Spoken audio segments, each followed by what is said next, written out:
We are excited to have you here. This is BWKC's annual stakeholder meeting. We welcome you. My name is Liz Harris. My pronouns are she, her, and I work here at BWK as the marketing and events coordinator. We're happy to have you. I think we're going to go ahead and get started. BWKC staff, are you ready? Yay! That's the kind of enthusiasm I like to see. All right. I see that we've got BWKC staff here tonight. We've got some excellent BWKC board members. Hello and welcome to you all. And members and friends and partners and folks and faces that are new to us also. So this is really exciting. We're happy to have you. Tonight's session is being recorded. So if you have neighbors or colleagues that were not able to make it tonight, I will be sending out the links that we'll share in the chat tonight. I'll be sending those out as well as the link to the recording. I'll send those out tomorrow in an email, and you can forward that along to your neighbors and colleagues who weren't able to make it tonight. And that includes anybody who registered that just didn't get to make it. So the session is recorded. For right now, we're going to keep folks muted just to kind of smooth things along. We have a lot to cover tonight, so we'll go ahead and ask you to put any questions or comments you have in the chat to begin with, and then later on we'll open it up for a little bit more open discussion. That is all I have. So thank you for joining us, and I'm going to turn it over to our Executive Director, Eric Rogers. Thank you, Liz, and good evening, everyone. Thank you for being here. It's great to see a lot of familiar faces and some new faces. I hope that everybody is doing as well as can be expected in the new year with everything that's going on right now, and that folks are staying as healthy as they can. Hopefully, things will get better here this spring, and we will be back in person just as soon as we can. So we're just going to dive right in tonight to get you through all of this and get you back to your evening. I just wanted to start out by recognizing some of our board members who are here this evening with us. I see Mary Estrada and Jake Jacobson. If there's anybody else I've missed, my apologies, but thank you all for being here and sharing this evening with our members and stakeholders. And also wanted to mention that we will be looking for some new board members. We have probably around 3 spots opening up on our board of directors around June of this year. So if you're interested, please be looking out for information when we post that about our board application and folks that might be interested in joining us. We are actually off to a pretty good start here this year, all things considered. We're really excited that we've received a grant from the U.S.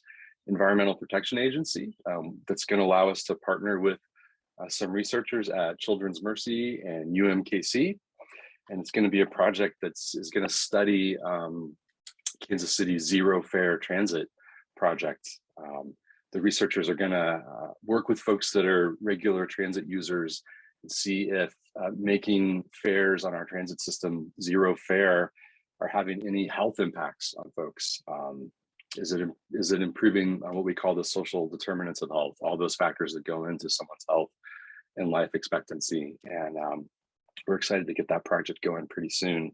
And we're also really excited because that project is going to allow us to hire our first ever community organizer. It's a new position that we just posted today that's going to help us working with individuals and residents and community groups in Kansas City. We especially are going to be trying to do more and more work around mobility justice. For us, mobility justice is the idea of how do we lift up and center the voices of those folks who are often left out or ignored by transportation planners and the people who are making decisions about the transportation system and the infrastructure in our community. So we're really excited to be bringing a new person onto our team this spring. So those are our kind of high level big news for so far this year. What we're going to do now is go through some updates from our different teams here at BWKC and hear what's going on some of the programs and activities that we're doing in the community. And first off, we're going to start with the policy team, and we're going to turn it over to Michael Kelly, who is our policy director. Well, good evening, everyone. Like Eric said, my name is Michael Kelly, and I am the policy director. Great thing about Kansas City is that we have not only great barbecue, but also great surface parking lots. So there's a lot to be excited about from both 2021 and to be excited for in 2022. So let's get into it. I want to begin by just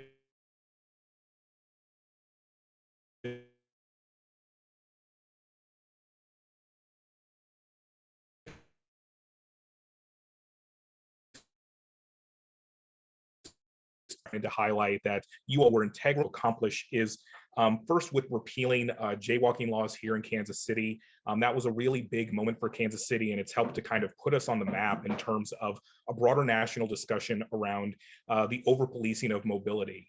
We were really excited to get this done in May of 2021, and it's something that has become a point of more attention for Kansas City. We are fortunate to share that the Safe Routes Partnership has announced that they are going to be working with us to develop a how-to guide that documents what work we did in Kansas City, and hopefully use that as a model that other cities can use as they try to roll back laws which lead to the over-policing of Black and brown travelers. The other big thing that I wanted to highlight is that we are continuing to help more and more rural communities in Missouri adopt complete streets ordinances. Just earlier this month, Joplin became the latest community to adopt a complete streets ordinance, in line with a model that BWKC had actually developed with our partners through Missourians for Responsible Transportation, a statewide advocacy coalition made up of our sister organizations in Springfield, St. Louis, and Columbia. So really, really excited about everything that Kansas City has been able to accomplish thanks to the work of advocates. So next slide. So what do we have on the horizon for 2022? There are a number of things that we are really looking forward to. The first big thing that I really want to highlight is we're getting very close to finalizing the Vision Zero action plan. For those of you who may not be aware, Vision Zero is this idea that traffic violence is a public health crisis, and that we have to look at it through a systemic lens in order to understand the myriad ways that we can work to prevent crashes from happening and save lives for our community. Kansas City adopted a Vision Zero action plan in 2020, and we have been working over the course of 2021 to develop that action plan. Our hope in 2022 is to finalize that action plan and to get it fully adopted by the city council. So our hope for the timeline is to get that done around the end of the summer, early fall of this year. The other big thing that we want to work on more this year is focus on organizing and coalition building. So Eric has already spoken a little bit to the idea that we are working to bring on a community organizer, but another big aspect that we want to work on is helping to train more advocates to be the effective voices in other communities. So it doesn't just have to be the policy team, but it can be more of the local voices that need to be heard, advocating for safer crosswalks, safer routes to school, and better bike facilities. So we're really excited about that as well. Next slide.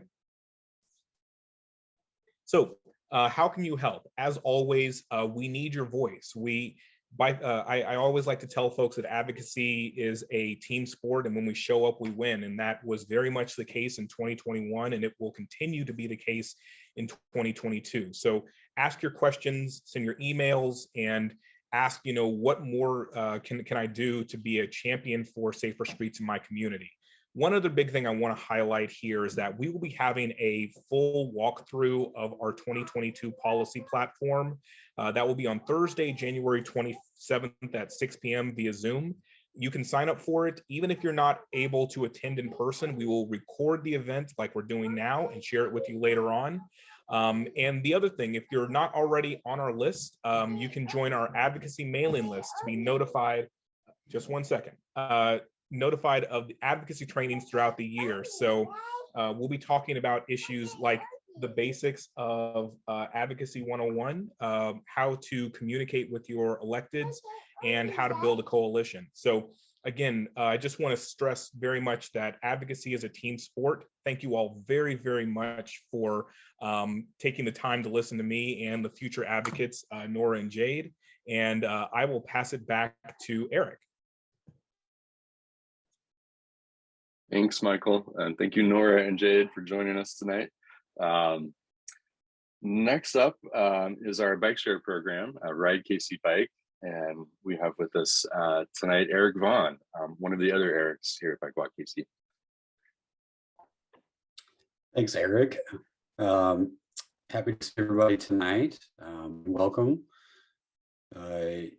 2021 was really a great year for bike share in Kansas City and biking in general. We had a 25% increase in total trips, which is really significant considering 2020 was really the bike boom, and we saw significant increases the year before as well. So very happy to see biking be embraced and continue to be embraced beyond the boom that we saw in 2020 and hopefully going forward as well. Part of the increase though as well is we brought on 2 new partners, and so we have more bikes out there than ever. And KCK, which you saw in the photo there at the very beginning of the KCK launch. So now you can find bikes around Rosedale area, KU Med, and Southwest Boulevard. And then also our second partner, which launched later this year, was Asperia. And if you're not familiar with Asperia, it's because it's a new brand, but it's the former Sprint campus, which has been repurposed, and they're making it more of a mixed use development to support different types of modes, and including really a big emphasis on green sustainability. And so all tenants on campus now have free access to the bikes and use them quite frequently to just get between buildings, as well as getting off campus for various things. So another hub that we have out there in the Overland Park area. And then also big plans for next year as well.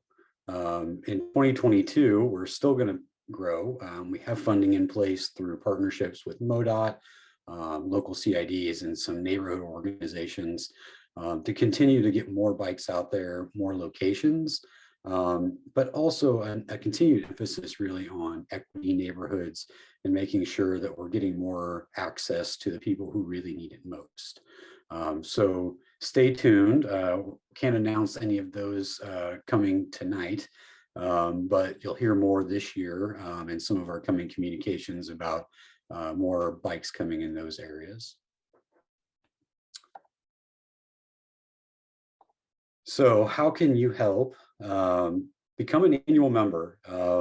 If you're not already, it's a great way to get access and have bikes at your fingertips pretty much wherever you go in the greater Kansas City area. But beyond that, it's really a great value at 40 cents a day. And it helps us further our mission. The more annual members we have, the more people that we can really help reach. And particularly in those equity neighborhoods that I mentioned before, your money goes directly to help make sure that other people have access to bikes, even if you're not using it every single day. So with that, I hope to see everybody out riding sometime this year soon, and see you then. Thank you, Eric. Next up, we're going to talk about our education program.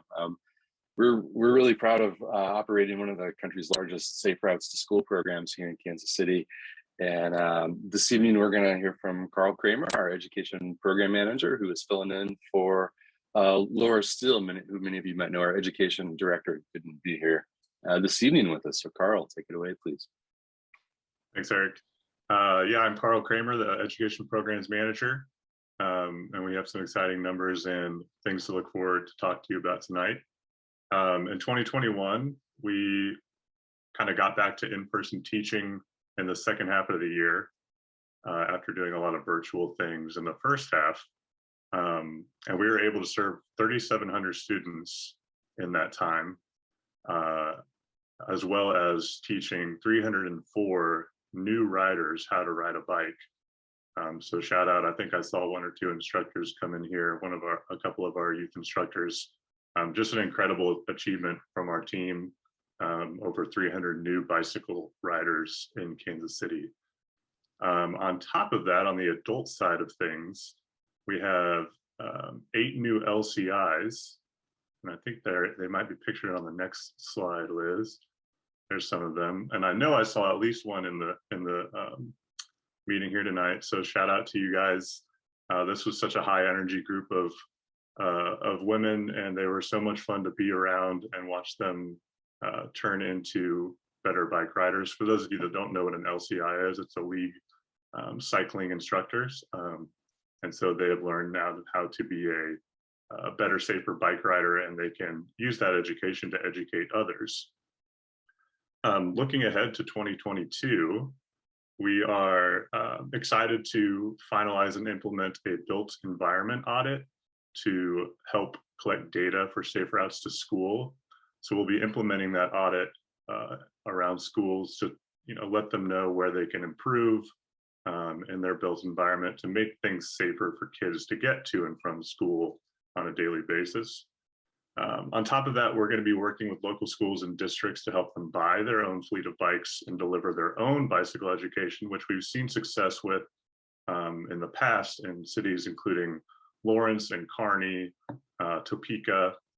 But there's very big exciting news this year, which is that Outride has a Riding for Focus grant, and they have chosen 53 schools where they are going to implement this program that teaches students all about riding bikes, and it includes gifting them bikes, gifting them helmets, teacher training and curriculum. And BWKC is going to be providing technical assistance with maintenance. We're going to have one of our instructors be there on site during the training and help support their program and their PE teacher and their implementation of this program. And it's really, really exciting. There will be a link where you can find more info on this. I think I just saw it posted. On top of that, in 2022, we are looking to hire 1 or 2 more youth instructors to join our team. We're teaching more kids than ever. And if it's something that you might have a passion for, a part-time teaching gig, then please reach out to us and we'll see if it's the right fit.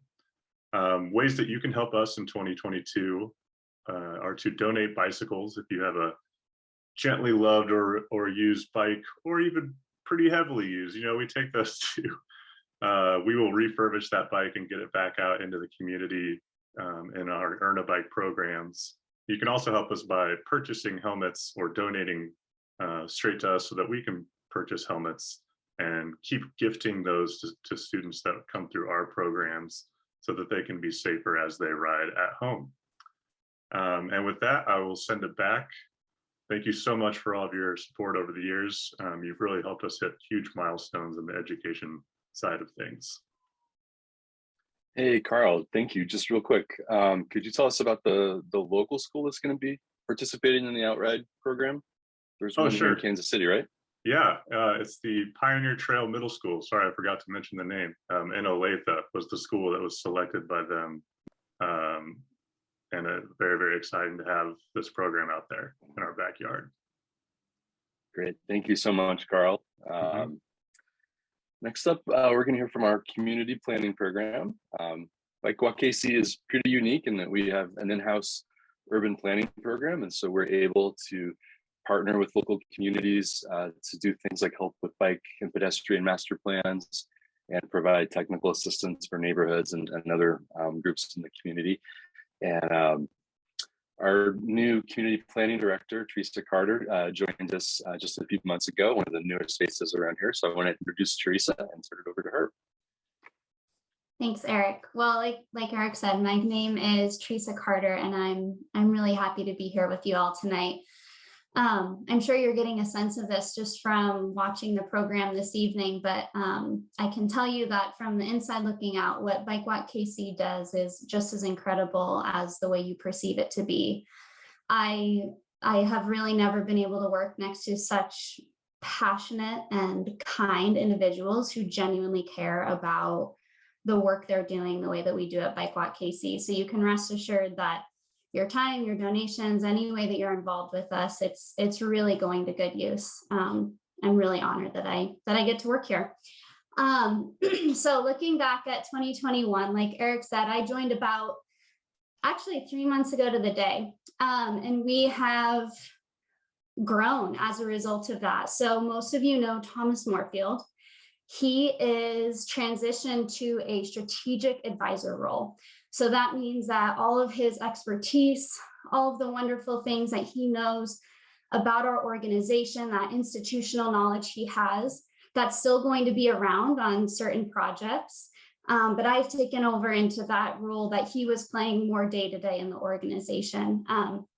But what's so great about that is that we've grown our capacity, which means that we get to serve more, work more. And Eric mentioned the community organizer position as well. And that just means that we get to grow our reach even more across Kansas City and beyond. So we are really, really excited about that.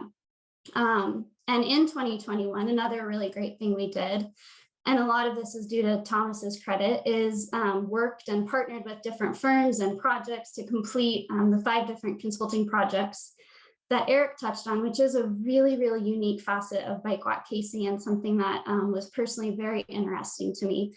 So, you know, we don't just rely on charitable donations. We actually partner with and can get paid for providing affordable and really quality level work to all of the different organizations within our community.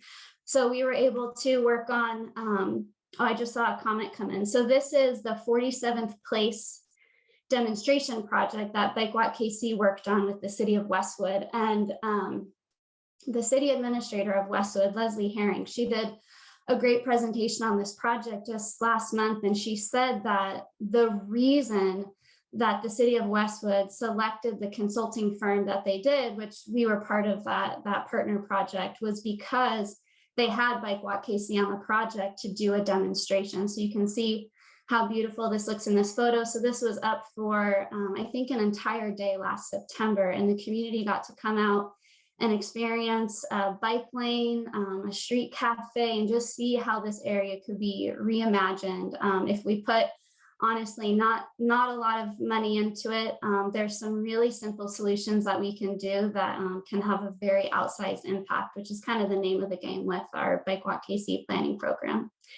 So looking ahead into 2022, one of the things I am most excited about is building relationships. So I have been getting out and about in the community as much as I can. Just in the first few months that I've been on the job, I've been meeting with community planning staff, public works departments, other community-based organizations like ourselves. And I've just been reminding them that Bike Walk KC planning is here, and we want to serve and we want to partner on work in our communities. So if you think there's a community partner that would benefit from having a conversation with me, I would love nothing more than picking up the phone or doing a Zoom or meeting outside or something like that to just further facilitate a connection. That's a big priority of mine this coming year. And another priority of 2022, and this is kind of a legacy project, I would say, of the planning department at Bike Walk, and that is continuing to collect good data and make it publicly available, meaning that that's free for anyone to access at any time. We think that that's the cornerstone of good planning work, is having data that doesn't lie and actually tells the truth of what is happening on the ground. So that is another big initiative for us in 2022. And that actually leads me to my ask for you all this evening. This is something that I've been working on for the last several weeks now, is updating the community dashboards. I think we'll be sending that link through the chat. And I am currently updating the bicycle infrastructure component of our community dashboard, which is essentially just our hub for all of our data. And if a lot of you are out and about, you're avid cyclists and walkers. So if you know of projects that were built all across the greater Kansas City area in 2021. Just send me a note, let me know where it was. If there's a new wide shared use path, protected bike lane, some type of off-street trail, let me know about it. And, you know, in a month or so, you should see it updated on our community dashboard. So thank you. With that, I'll turn it over to Eric. Thank you, Teresa, and welcome to the team. Next up is our development and communications team. Amy Scrivener is celebrating her 1-year anniversary with us, I think on, is it Saturday or Sunday? So hopefully some of you have gotten to know her over the last year. And if you have donated or made a contribution and got a phone call or a text message or a letter, that's been from Amy. So Amy, thanks for being here. Yeah, I can't believe it's been a year already, and it's gone by so quickly, and we have fantastic results to report, especially around membership growth and membership revenue. So drum roll, 40% increase in BWKC memberships compared to 2020. We went from 366 in ending the year memberships in 2020, and we're now at 479. That's huge growth for us, and is I'm excited to build on that. And I'll also put some money to that as well, because we had a phenomenal fundraising year from membership renewals and new members and additional gifts that you all were so generous to provide for special initiatives throughout the year. And we raised a total of $57,000 from individuals. Compare that to the end of 2020, we raised $35,000. So we've had a huge increase in both people power and financial contributions. I cannot take the credit for any of that. It really is an outgrowth of the phenomenal work that our staff and programs deliver to the community. I mean, that is why you give to us. That is why you join and become a part of the community that we've created over the last 11, 12 years. And my goals really for moving forward through 2022 is to continue to grow the membership base. And that is where I could use your help the most, is to continue to support us. And we're incredibly grateful, but also to invite your friends or colleagues, people that you think would find a kind of a home here with us, and a community here, in fighting for safer streets, moving forward with some of the initiatives that were discussed earlier. And just for some examples, some of the things that are really critical in terms of relying on membership revenue is around supporting our education programs. We have about 80% of that covered through federal funds that get filtered down to us, but we still have to fundraise for 20% of the costs of those programs. We also, when you talk about community planning with Teresa, when we do those pop-ups, those cost money as well. So the materials and supplies that go into that. And you heard a little bit about the LCI scholarships, and many of you provided additional gifts this past year to help fund scholarships for underrepresented folks in the community to go through the program, because there is a cost, and it can be upwards of $500, $350, $500 to go through the certification process. So those are just some examples of how we use your investment in us, in our work, and the importance of us to continue to expand our membership base. And I want to give a shout out to Liz, who kicked us off. She is our marketing person who is fantastic, phenomenal. She does the e-newsletter and social media. So you have no doubt interacted with her, though you may not know that she was behind the scenes with some of those messages, but she and I are just so incredibly proud of the work that BWKC has done, and really grateful for your support. So I will because I could talk myself into crying. It was such a good year. It was just fantastic. So thank you everyone for being a part of it.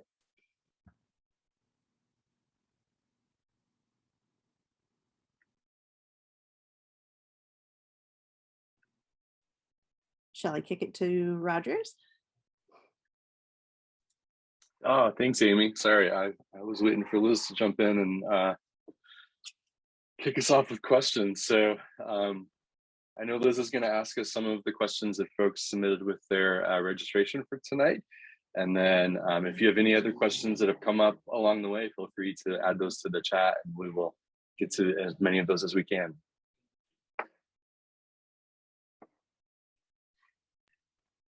Okay, I will bring up the questions that folks have already submitted, and we'll get to a few of those first. So we had a question, how do we get more diversity in adults who bike?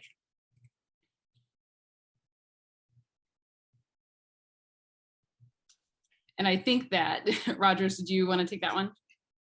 Sure, thanks, Liz. So there's a few ways. I think a lot of it is really about helping people feel safe and comfortable and confident getting out on a bike. In particular, biking can be a lot more intimidating for folks than walking. So some of the things that we're trying to do are support kind of the grassroots or community-led efforts in the community that are trying to get more various people on bikes. So some of you may know about groups like the Major Taylor Cycling Club or Black Girls Do Bike, which especially focus on Black Americans getting on bikes in our community. We're also right now working with the Mattie Rhodes Center in the historic Northeast, and we're working on a program to develop some family bike education and bike activities for Hispanic and Latino community, Hispanic and Latino residents of the Northeast area of Kansas City. So those are all great groups. And so if you personally want to do something to support those, they would love to have your involvement and support. So thank you, Liz. All right. We also had a question about connecting walkability of neighborhoods surrounding downtown Kansas City, Missouri. I can take that one. Well, thank you for the question. So one aspect that we can work on is actually supporting some of the current policy that's being done. So there was a ordinance was adopted at the end of 2021, which calls for the city to develop a new sidewalks plan to help prioritize specific corridors. And for those of you who may not know, the city is scheduled to spend about $7.5 million over the next 20 years on sidewalk repairs. And so the GEO bond money coupled with this ordinance really creates an opportunity to begin to make some of these changes. And we will talk about this more with the policy platform, but BWKC will also be advocating for an update to the city's walkability plan, which addresses not just the aspects of the infrastructure, but the myriad elements beyond it, such as safety, such as lighting and aspects of that. So there are several parts to it that still need to sort of come together, but the work is being done both by the city and by advocates like us to make sure that that's something that city leaders are prioritizing. Thank you, Michael. So earlier, or I guess not this year, at the end of last year, there were some questions from throughout the city about engaging neighbors. So whether that's about bike lanes that are being built or whether that is about city policy, and we had two questions that are pretty similar. So there's one question, the communities that are in and near places that have changes made to streets with major traffic, how do we notify them in advance? And then the second question is, what are BWKC's plans to address the lack of engagement with East Side residents pertaining to pedestrian safety specifically? And does that plan include education and unbiased listening sessions, not convincing, but listening? So I can take those. Liz, I'm sorry, you cut out a little bit. I heard the second question. Could you repeat the first one really, really quickly? Sure. So the first question is about notifying communities that are in and near places where changes are made to streets with major traffic. So how do we notify those communities in advance? So part of what's being done now is that the city needs to, it typically works to inform it through a combination of correspondence through city council members. So several city council members have mailing lists that they send out to folks, but they also try to enable city staff to do some of that outreach to individual neighborhoods as well. It's not enough, and the city has to do more to specifically pay for community engagement. With regards to the second question around educating people and the unbiased listening, that's part of what the community organizer's job will be, is specifically trying to inform people about aspects of the pedestrian built environment that need to be improved, but also seeking feedback, wanting to understand, as it specifically relates to transit, what are the challenges that people face, and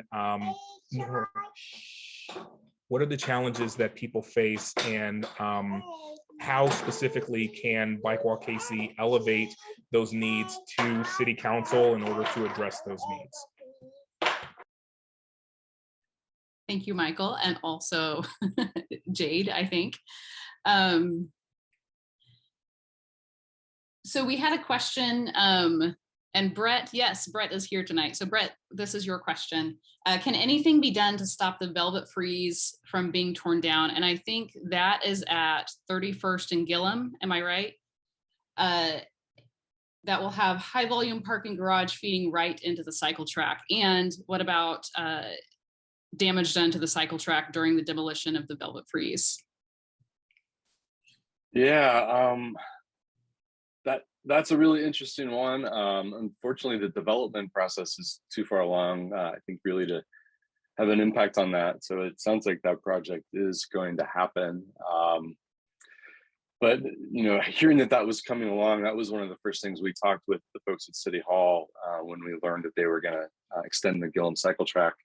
And so, we've had a couple of conversations with them about what's the plan to keep access open during construction, how we're going to make sure that safe bike facility remains while there are construction trucks right there for what will probably be a pretty long construction period. And so the City Hall has heard the concerns, and we know that they are talking to the developer, and there's a big conversation about what's the expectation. And I think from us, the expectation is that something will remain there. I mean, there may be a little bit of a detour, or we may have to shift things over a little bit to make room, but folks definitely know that at City Hall, they know that we're going to be watching, and we expect that something will be remaining in place, and we will definitely keep an eye on it.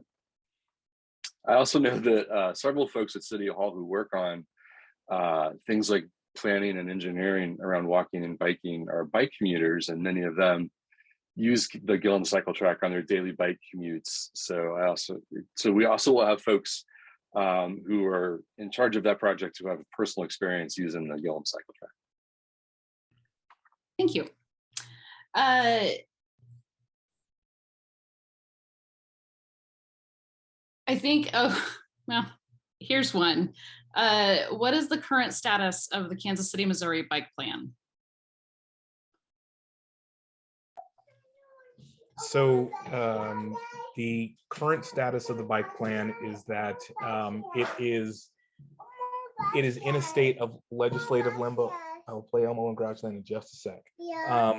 The state of the Kansas City bike plan is that it hasn't formally been adopted by the city council. So the plan was brought to a joint committee of city council back in 2019, and for political reasons, it was never voted on. And in the years since, it has never been given a vote. And unfortunately, that means that it's not formal guidance for the city. It seems like a small formality, but it's something that really keeps city staff from like trying to follow it because it's not something that's specifically on the books. So the short answer is that it's never formally been adopted. The longer answer is that because it hasn't been adopted, many of the challenges that we are continuing to see around building, around community engagement, around data collection are not being implemented as a result. I might add on to that really quickly. Michael and I have both been sitting in on the mobility strategy sessions for the climate protection and resiliency plan that the city is undergoing right now. And one of the recommendations within that strategy that we made sure was on there was to get the bike plan adopted. So any opportunity we've had on any of the different advisory committees that we're engaged in, or any opportunity we get, we do advocate for things like this, but specifically in the instance of the bike plan, we made sure that that was physically written in there as a priority to meet the city's mobility goals in the future. And there are pieces of it that are kind of moving forward on their own, even though the whole package hasn't yet been officialized. So I think we've talked about, and you probably, some of you know that the city manager in Kansas City, Missouri, Brian Platt, has set a pretty ambitious goal of building 30 miles of protected bike lanes in 2 years. And I think they're close to halfway into that period. Much of those routes come from the bike plan. And so that's a way where the plan is actually being implemented on the ground, even though it hasn't formally been approved. And something that we expect to happen here really soon is the city dedicating and then hiring dedicated staff to work on bike, ped, and mobility issues. That's another thing that was recommended in the bike plan, is that the city actually devote staff positions to work on it. And that's another thing that's happening, even though the plan is still kind of in limbo, but these little parts and pieces of it are moving forward. So we're still seeing progress and impact. We have a couple of questions about education. So in one of the slides, we saw that since we were founded in 2012, right?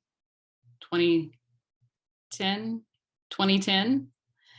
There we go, 2010. Since we were founded in 2010, we've brought our education programs to over 35,000 students. Carl, can you tell us some more about what communities our education programs reach? Like, how are we just Kansas City, Missouri? No, good question. We are all over the metro,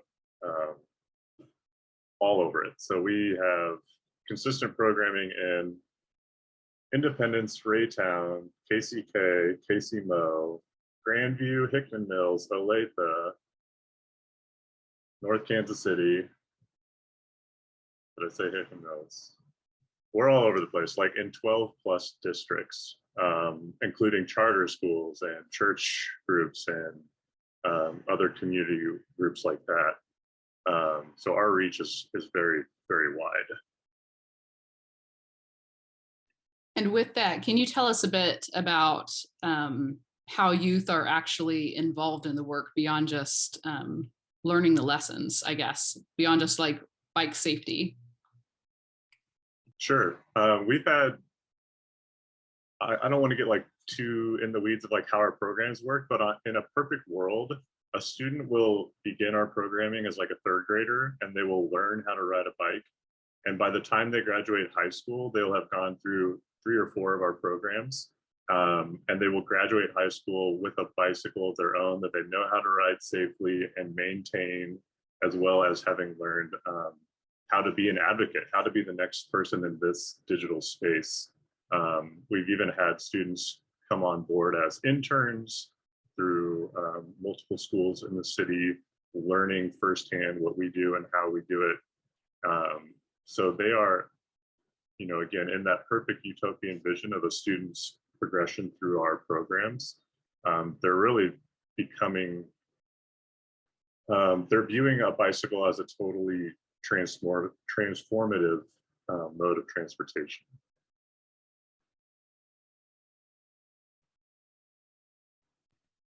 And I think that one of the other exciting developments from education, I'm going to brag on you guys a little bit, is that we have added, is De La Salle our second bike club? Is that correct, Carl? They're not our second bike club. We've had many, but they're our newest and kind of a partner that we're really excited about for a few reasons. But one, they're just down the street and they're our neighbors. And the kids at De La Salle had their first bike club, as you've alluded to, this semester, and rode over 250 miles during their time in that program, all around Kansas City. You know, our Brandon and Tiffany were taking them to the Scout and across the KCK Bridge and taking them to the River Market, and doing this all safely. And it's just an incredible thing. Yeah, we got to meet the De La Salle High School kids as well as the Northeast High School kids. They came to meet us at Bike Walk KC a couple of times this year and tell us about their adventures and bike club. At bike club, they learn how to maintain the bike and how to ride it, and they take a bike home, right? Yeah, if there's an earn a bike component to any of our programs, they get to earn a bike to keep. Shout out Mark Horn, who I know is here. So these are the bikes that community members donate to us and we work on to then distribute to students in our programs. And you're absolutely correct that the bike is theirs and they have earned it. The De La Salle students also got the chance to meet with many of the Black business owners around our neighborhood and learn about their backgrounds and their rise to where they are now and the struggles and things that they go through. So it's really just been a really wonderful program there at De La Salle, yes. Awesome, thank you.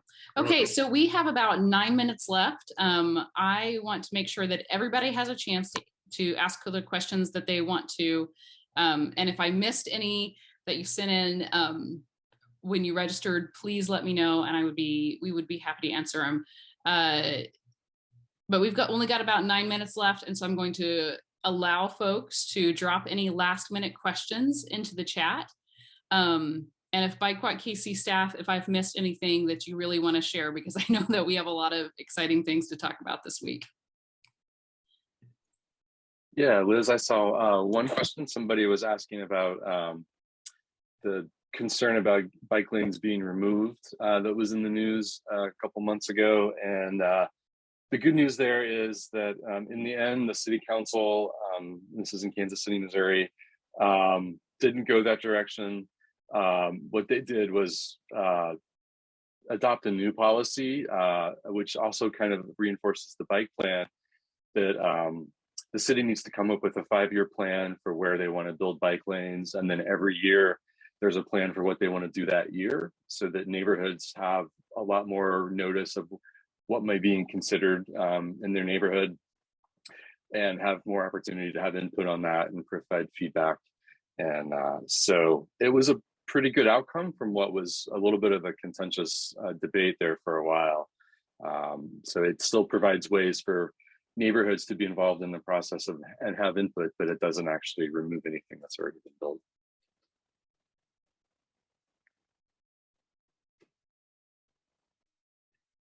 One question I did see, so there were several questions about walking from folks who submitted early.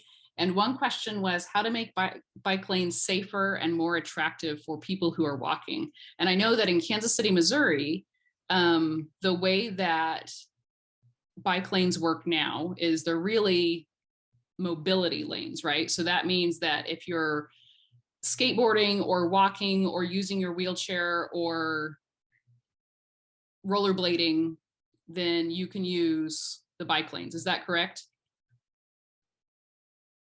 Michael is here with the specific ordinance number. Yes. So to Liz's point, ordinance 190067, which was adopted in 2019, expanded the definition of who or what you can use in a bike lane. So people who are pushing strollers, riding skateboards, scooters, and the like, or rolling wheelchairs can use those. I think just in terms of making bike lanes more attractive for people who walk, I think that there are examples from other communities that kind of give us an idea of how we can slowly upgrade the facilities to not only be more protected and separated from drivers, but in the process, really help to kind of beautify the area as well. One example that I think of off the top of my head is, I'm not sure how many of you are familiar with the Beltline Trail in Atlanta, but there are portions of the on-street facilities there that don't necessarily have the parking curbs and flex posts that you see on Gillum, but actually have full planters that are full of local greenery that really adds to kind of the closeness of the community where it's built. And so that's an example of how something can be upgraded over time. We can take examples like that and bring those to Kansas City and slowly, as materials and resources allow, replace curbs with things like planters that make it more appealing to the eye, but also add an additional layer of protection for not just people who bike, but everyone who can rightfully use those bike lanes in that additional space. And just want to say the reason why this is important is, as many of you know, the sidewalks in Kansas City are not that great in a lot of places. And in a lot of places there are no sidewalks. And so a lot of the intention with this is to make it okay and welcoming for folks if they're walking or pushing a stroller or they're in an electric wheelchair, and they come upon a place where the sidewalk is busted or broken or it's blocked. They have that option of getting over in the bike lane for a few blocks. A really good example, if you've ridden the Gillum cycle track, is there's a few blocks, 3 or 4 blocks on Hospital Hill where there's no sidewalks and the hill is really steep. And so people have to walk in the grass, wait for the bus in the grass. This gives them a new, brand new, really safe, protected place to walk for those few blocks where there isn't a sidewalk. And so we think that's a really important benefit that bike lanes, they improve things for everybody, not just for folks who are on the bikes. And I think this brings up a good point about advocacy and planning, is that a lot of these are quick build. So a quick build is something that a bike lane can be striped when the road is being resurfaced, right? So that's a relatively inexpensive build. But then it's upon us as advocates and neighbors and people who use those quick build projects to keep up the pressure on our city leaders to continue to improve those. So for instance, there are the Gillum cycle track. We're going to keep using this one because it's fresh in our minds. The Gillum cycle track, there are lots of really great things about it, and there's lots of stuff that's still in progress that need to continue to improve. And so we can be really excited about a project. This is the life as a Bike Walk KC person, is you can be really excited about a project and also say, and yet we still have things to improve, and we still want to keep up the pressure to continue to build it exactly as we want it. It won't be that way at first, but we want to keep working on it till it goes right there. We do have a couple of more questions.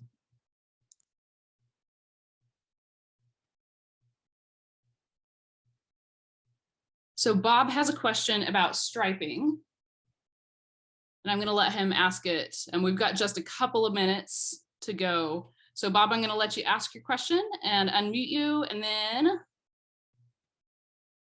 I think there it went. Okay. And then I'll let somebody answer it for you. Okay. Hi. I live in South Kansas City, and there are a couple of 6-lane streets that were restriped. There are no stores or businesses near these streets. And one of the big problems is that trash is now being dumped over in one of the lanes, which used to be the wide bike lane on the right side of the road, which seems to me to be much more safe than the narrow 1 lane that's in the center of the of the road, and there's 2 driving lanes. So therefore you have 50-mile-an-hour cars going right by the bicycle lane with only a small white stripe separating them.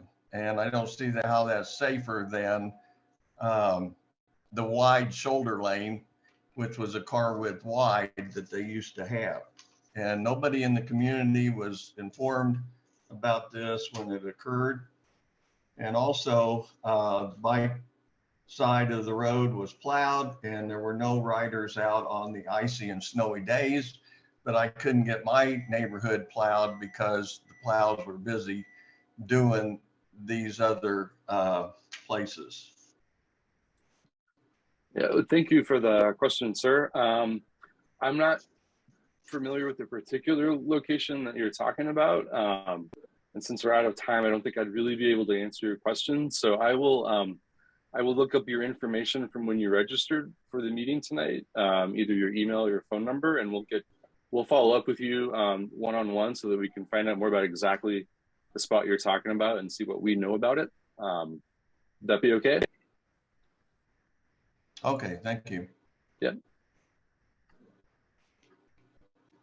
All right, everyone. Thank you for joining us tonight. I will send out that follow-up email and we will include links and answers to some of the questions that we covered tonight in that email. Thank you all for joining us. We really appreciate it.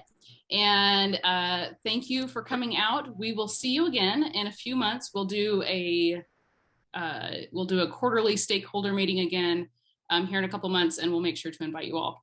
Thank you for joining us and have a good night.